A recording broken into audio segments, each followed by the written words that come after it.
what he thought about it. Are we talking about the? Oh well, you'll have time. Yeah. Because I have something to piggyback off of, not piggyback, but a segue from what Lance said. All right, so here we go. Here's the end of the monologue. You know, before I go, I do want to say one thing, and this is not a joke, but I think it's important that I say this because they're marching up the street right now as we speak. A few weeks ago, I went to the White House for a party. It was the first time I'd been there in many years, and it was very exciting. And BET had sponsored the party, so everyone there was black. And it was beautiful. I walked through the gates. You know, I'm from Washington, so I saw the bus stop, well, the corner where the bus stop used to be, where I used to catch the bus to school and dream about nights like tonight. It was a really, really beautiful night. And at the end of the night, everyone went into the West Wing of the White House, and it was a huge party. And everybody in there was black except for Bradley Cooper for some reason.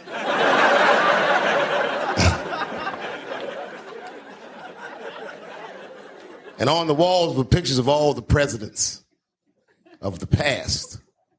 Now, I'm not sure if this is true, but to my knowledge, the first black person that was officially invited to the White House was Frederick Douglass. They stopped him at the gates.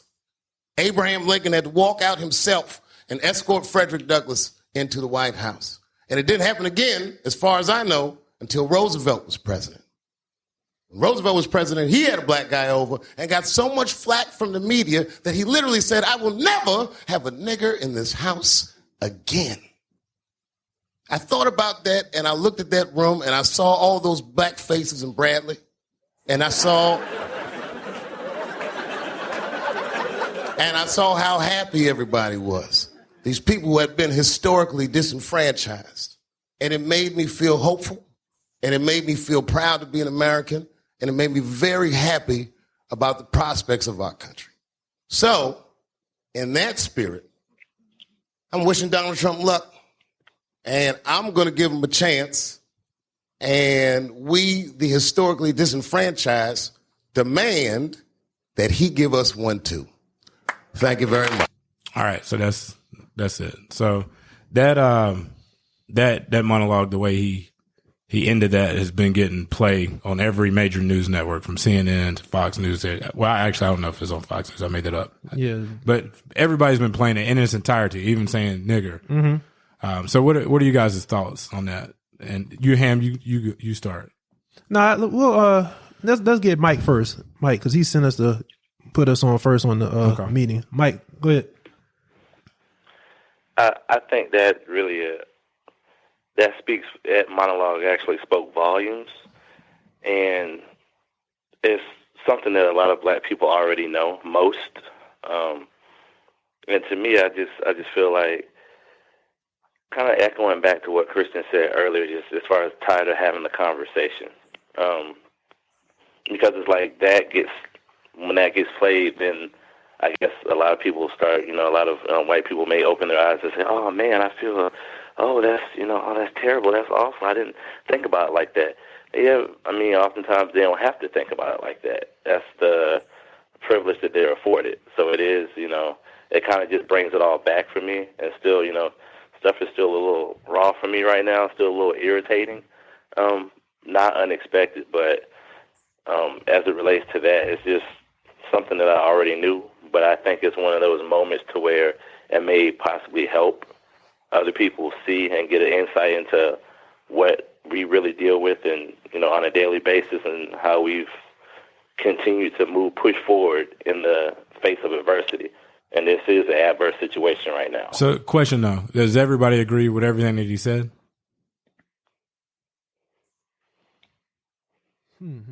Yeah, for the most part, yeah. That's how I feel. I know that.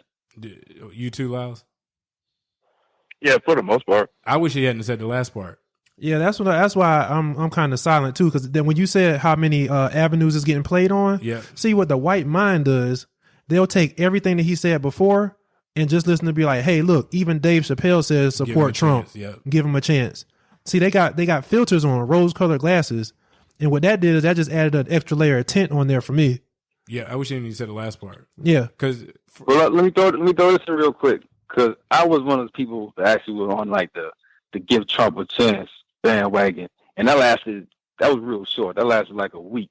I was like, okay, he's already going to be our president. We can't do nothing about it. You know, it is what it is. And I was talking to a buddy of mine who's actually an attorney. And he was like, yo, they gave Barack Obama hell for 8 years. Yep. So how we gonna say give Trump a chance? For what? We know what he is. I was like, nah, give him a chance. And then he puts Bannon into his right-hand man position. Exactly. Who is a white supremacist. And they call it a white nationalist. Let's just say what it is, a white supremacist. That's his right-hand man. So we automatically know what it is. So why would we give him a chance? A chance for what? We know what it's going to be. We just got to do what we need to do as a people and do what we need to do to protect ourselves and get ready for the next 8 years. No, so forget all of that. Hopefully 4. 4 years. And I'm 4 years. I'm with you. Like I'm will forever be in the never Trump, the Trump not my president camp. I just can't do it because the dude has showed us who he is. He showed us his character. He showed us who he is as a person. And why should we have to give him a chance? I mean, that's just what we do. We take the beating all the time throughout history, and then there's always us that has to rise above and be the cooler head. Not this time, man. Because like you said, Roper, they said when Obama got elected, Mitch McConnell said our job from day one is to obstruct and to make him a one-term president. That was their job. That's what they said. Exactly. Like, to make him a one-term president. It was articulated. Exactly. And these are the people that we have is running our country. So no, bump that. But even Trump, when President Obama got elected, even Trump, I mean, people pulling out his old tweet, even he called for people to protest it. Yeah. He called for people to protest that. So back to what Roper is saying, I'm like you said too, Lance, I'm done taking the high road on stuff. No, I'm going to bitch and complain the whole time, just like all the anti-Obama people will post and bitch and complain the entire time and talk about he didn't do anything and that his president made the country worse. His presidency made the country worse, and we got to dig ourselves out of that or whatnot.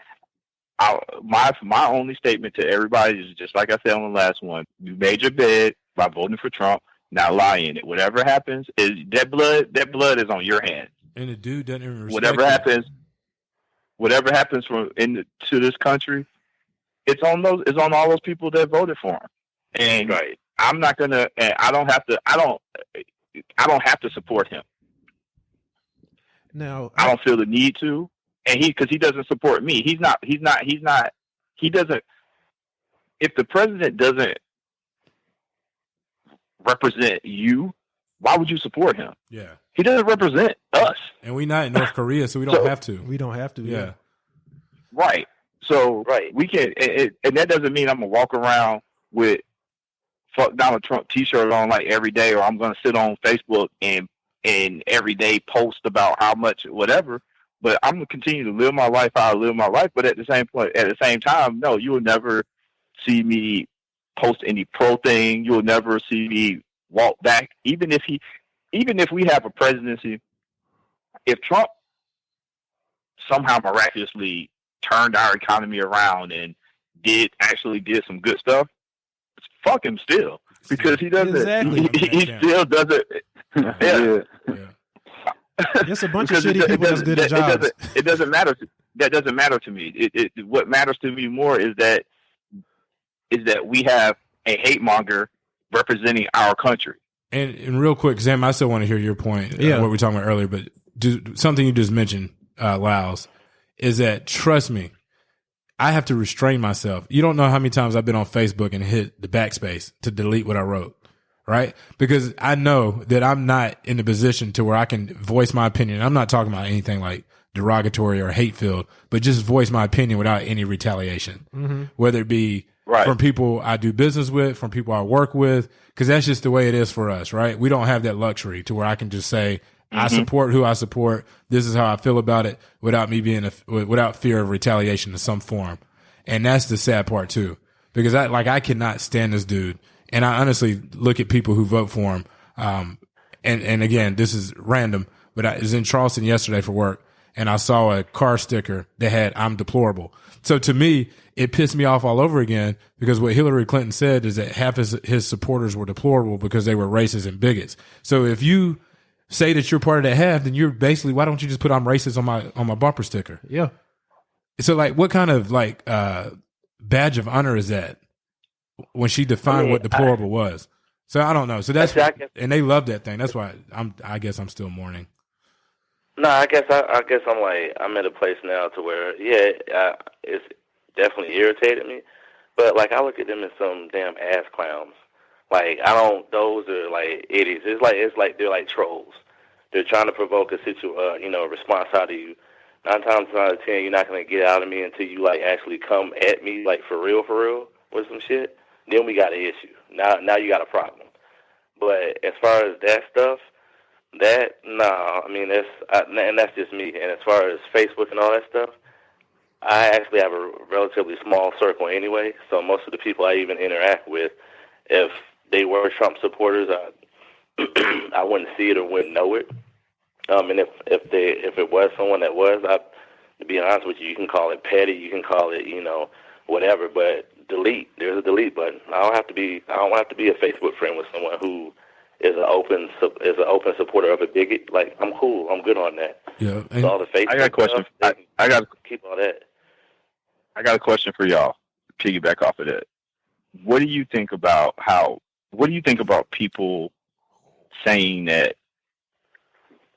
What about people saying you should have an open dialogue with someone who voted for Trump to kind of see why, and then you should kind of to gain an understanding of why? What do you think about that? No, because to me, I'm like, fuck that. No, for the ones who are open about voting for Trump are the ones that you can't talk to because you already know where they stand. The sad part is the ones who we know voted for him but won't admit it. You're not going to be able to have a conversation because they still won't admit it. All right, I got some perspective here. I got to drop this because people go on the podcast, to hear stuff that they believe in already too, but you also come in to hear some different perspective, make you open your eyes to some stuff. Now, we all said we agree with the last skit, the Dave Chappelle skit where they were like, all the white people were like, oh yeah, now we know what it feels to be black in so many words, right? Mm-hmm. And we can look back at this situation as a quote unquote necessary evil. Cause you remember I just said I was going to piggyback off that when you made that sentiment, Lance. You like, it's not where we want to be, but it might be necessary. And even Lau said some stuff like that too, to kind of unveil stuff and get stuff out in the open. All right. So I've heard a lot of people say, Kaepernick is ignorant. You know what I'm saying? I'm not, he should be voting for other offices and stuff, but specifically for him not voting for president and still having a problem with this stuff. I just want to present to you guys that the people who didn't vote put on the biggest protest ever. Because think about this. If you're in a relationship, I'm looking at the Democratic Party, who was, the opposition to Trump, who I felt like didn't do their hardest job to have somebody that represent the people that, promote them the most. So if you're in a relationship with the girl and you can do whatever you want to her, are you going to bring your A game? I answer for you. No, you're going to do what she lets you do. And that's the same thing that happened to the Democratic Party. You see what I'm saying? That's why she spent all that time just like, addressing black people, blah, blah, blah, just whatever. Like they didn't do their due diligence. And I feel like the Democratic Party was so comfortable because they were counting on us just, showing up and doing whatever, that they didn't do a good enough job of putting somebody in place that really, really had a chance, in my opinion. I don't even think it's that. I think that. But what I do think is like that they didn't even expect people not to show up. And I guarantee you the next 4 years, this whole situation will look completely different. Like you won't have to rely on a Bernie Sanders. It's going to be like somebody who actually has a damn chance. No, but here's the thing though. The black people did show up and vote. She was expecting that white people to actually care that he was racist and to care for black people and have empathy for black people, but they didn't. That's the problem because we did show up and vote. So we're not the issue. Is it Wisconsin? Was it Wisconsin, Michigan, right? She thought that by painting the picture that Donald Trump was racist and a bigot and that it was going to be first on their list instead of fifth. Alienated all of these minority groups that white people were like, we can't vote for someone like this. She thought that they cared and they didn't. Yeah, that's the problem. And then she didn't even get the women. Yeah, because they just don't care about us. Period. That's just there's no way to cut it. They don't care anything about him being racist towards any minority group because it's not them. Because it doesn't affect them. But then you still have these people. So out of those people that didn't make a move, now these are the same people that are offended.